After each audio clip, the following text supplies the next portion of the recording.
Struggling with Let It Be? Well, you're not alone, but this lesson will fix it. Let's break it down step by step so you can actually enjoy playing it. I'm Skeet from Skeetguitar. Let's dive straight in.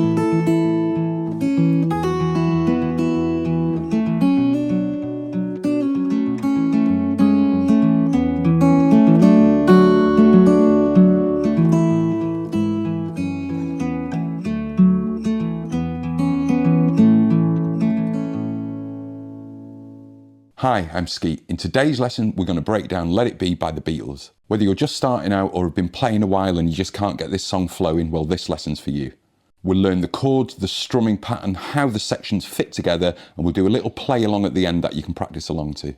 I've taught Let It Be to so many students over the years, and it's often one of those songs people tackle early on, but they often give up on it because it's not flowing right. But with the right approach, it becomes one of the most satisfying songs to play. Once it clicks, you'll just come back to it again and again. It's one of those kind of songs. So grab your guitar, get comfortable, and let's jump straight into it. So before we dive in, I'll just mention a previous lesson of mine where I used Let It Be as the example song, which is why I've brought you this lesson today of the full song, because so many of you asked for a deeper dive into it. I put a little poll out on my community on YouTube asking, do you guys want this just in the original key with no capo, or a slightly beginner-friendly version with the capo on 5 and we change the chords? You overwhelmingly voted for just the original key with no capo, so thanks for being involved with that, guys. But a few of you did vote for the easier beginner version. So before we dive into the original key with no capo, for all of you who want to learn a slightly more beginner-friendly version, grab your capo and grab a pen and paper. Now, when you see a C chord on screen, what I'd like you to do is play a G. When you see a G chord on screen, you're going to play a D. When you see an A minor, you'll play an E minor. And when you see an F, that dreaded F, you'll play a C. So that will sound like this.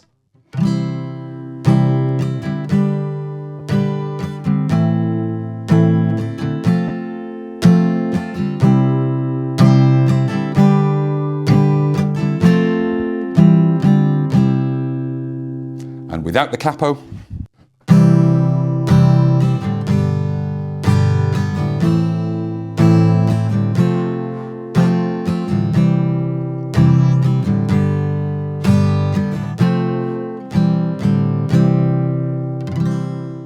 so as you can see, they're in the same key. It's just that there's a few higher notes in this, and obviously it's slightly more beginner friendly because it doesn't have that dreaded F chord in it.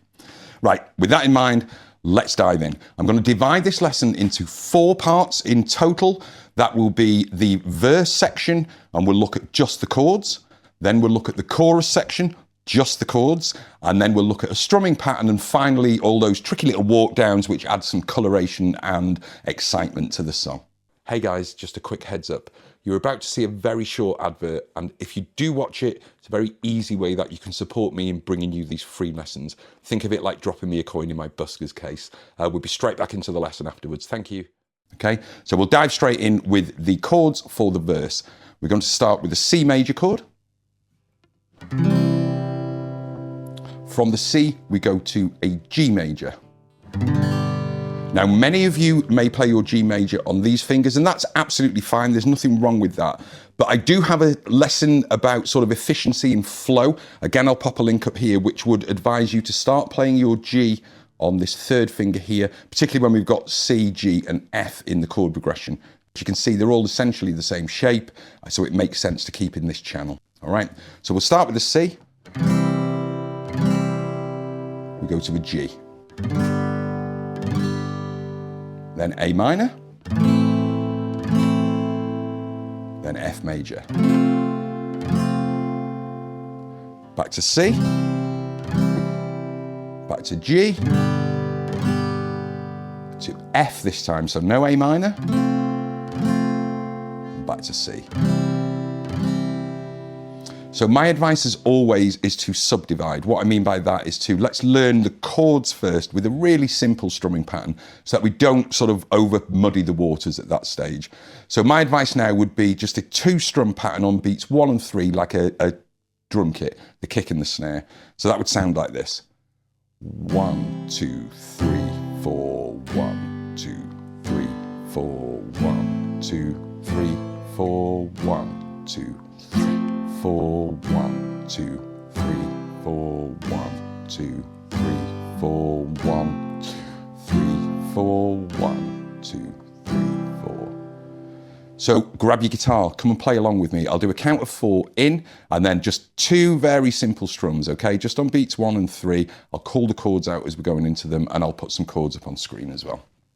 So after 4, 1, 2, 3, 4, and C, 2, 3, to a G, 4, and G, 2, 3, A minor, 1, 2, 3, to an F, 1, 2, 3, back to C, 1, 2, 3, to G, 2, 3, we're going to the F, 1, 2, 3, 4, and C, 2, 3, let's go again, 4 and C, 2, 3, 4 to G, 2, 3, 4, A minor, 2, 3, 4 to F, 2, 3, 4 and C, 2, 3, 4 to G, 2, 3, 4 to F, 2, 3, back to C, and C, 2, 3, 4. So that there is the footprint for the verse in its entirety. If you're enjoying this lesson, please click the like button and leave me a comment. Let me know how you're getting on. When I find myself in times of trouble, Mary comes to me, speaking words of wisdom, let it be. Okay, so as you can see, that is the footprint for a verse, and we just repeat that as many times as we have to. We'll get a chord sheet, or I'll find one on Ultimate Guitar and drop you a link just to play along with.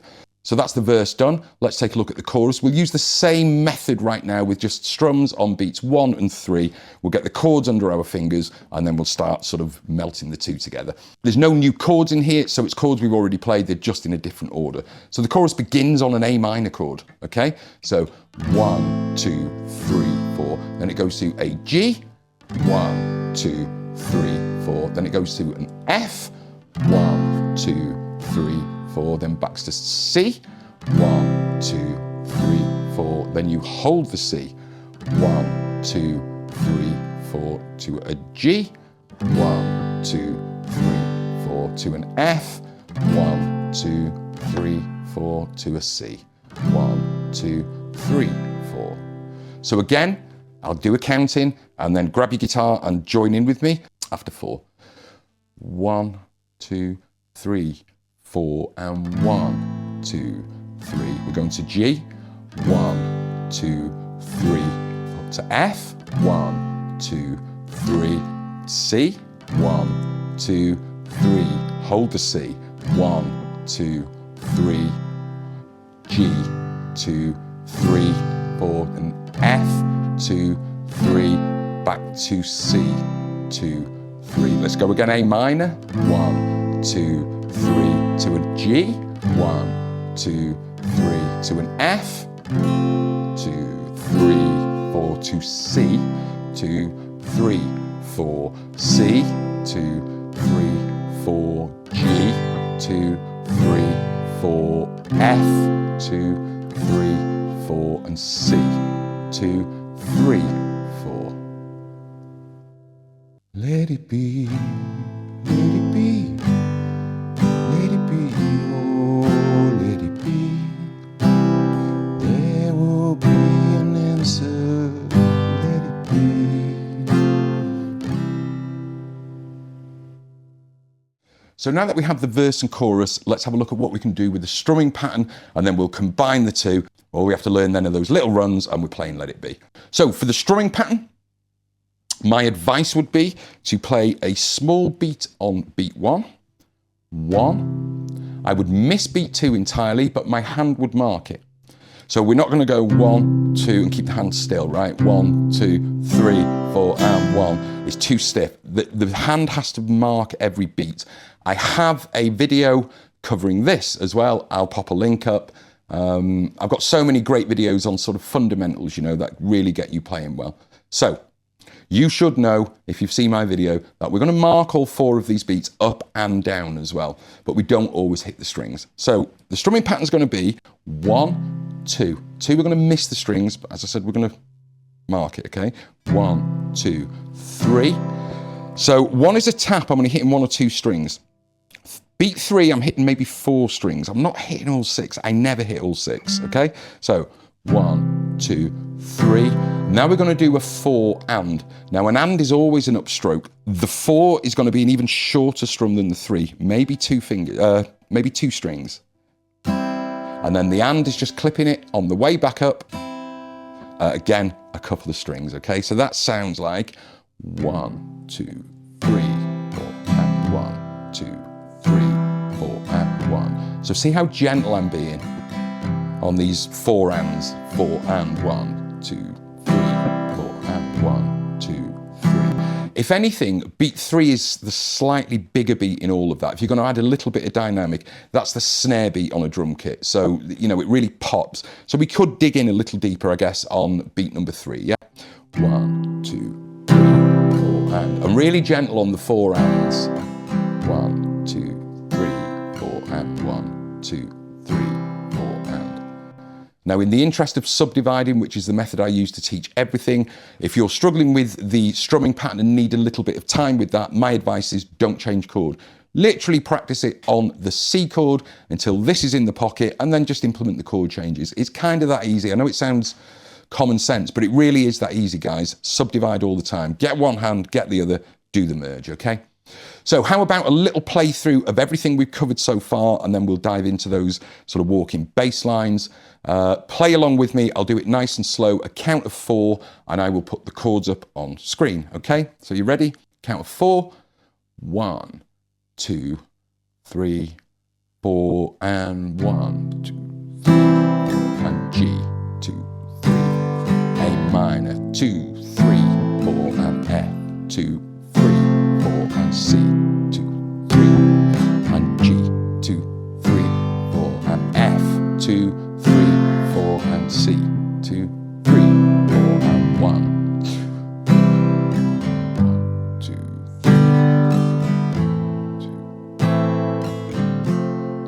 3, 4, and 1, 2, 1, 2,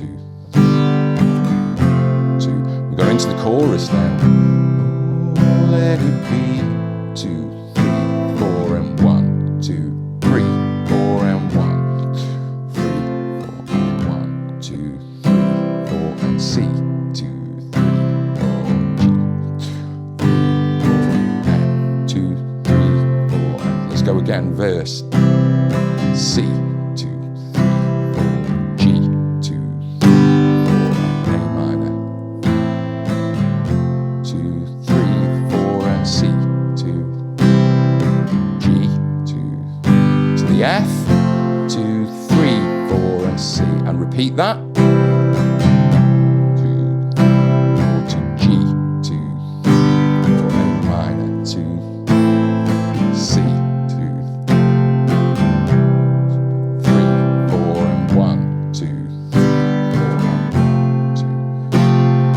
Into the chorus, A minor, let it be, G,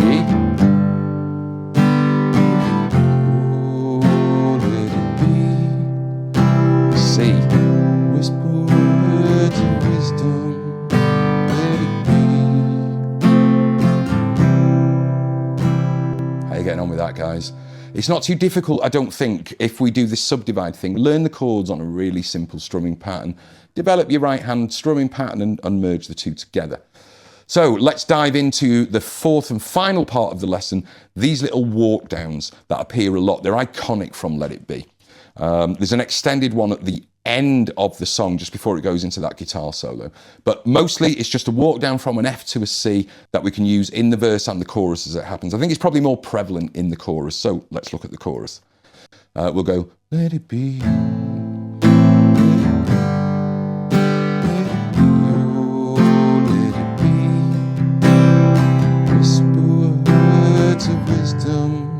Here it comes.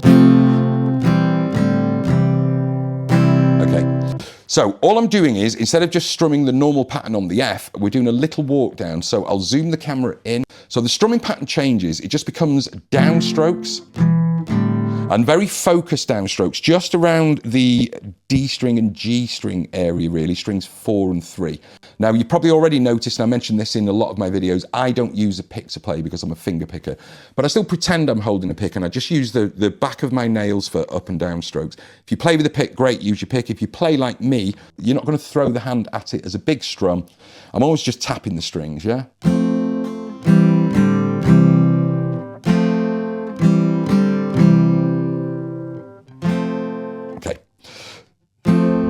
So we start on the F, then we move to, we drop this F down to an E note here, but it's the 2nd fret of the D string, string number 4. Then we lift it off, and then we resolve to the C. Now it's okay to catch some strings around that. That's what I'm saying. If you strum 2 or 3 strings, that's okay. It actually fills it out. It pads the sound out a little bit. But try this along with me. So we start on the F, just a downstroke. We bring the bass note down to the E. That's the 2nd fret of the D string. We lift it off, and then we just resolve up to the C there.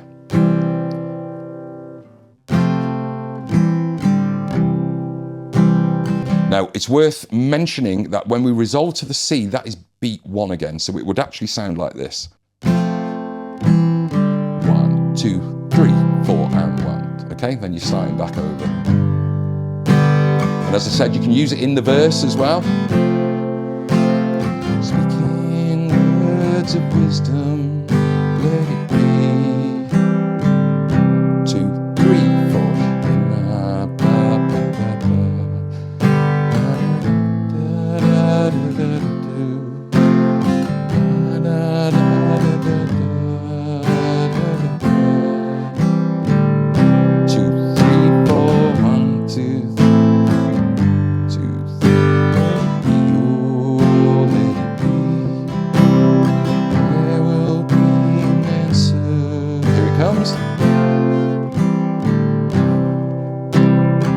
So as long as you remember when it resolves to that C, that's beat 1 of the next bar. It almost feels like you're ending the bar, doesn't it? Because we've gone bum, bum, bum, bum, but that's also, it is beat 1.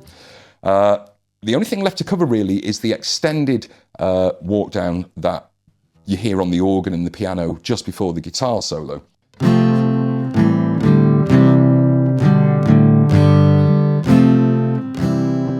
And it's relatively easy. It's nothing new really to what you've already done. We're just moving strings as we're playing essentially the same riff.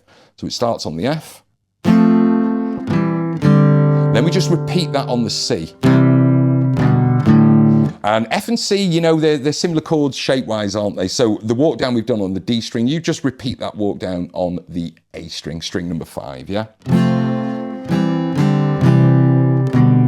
You go to the G, down to the F, and then into the C. So.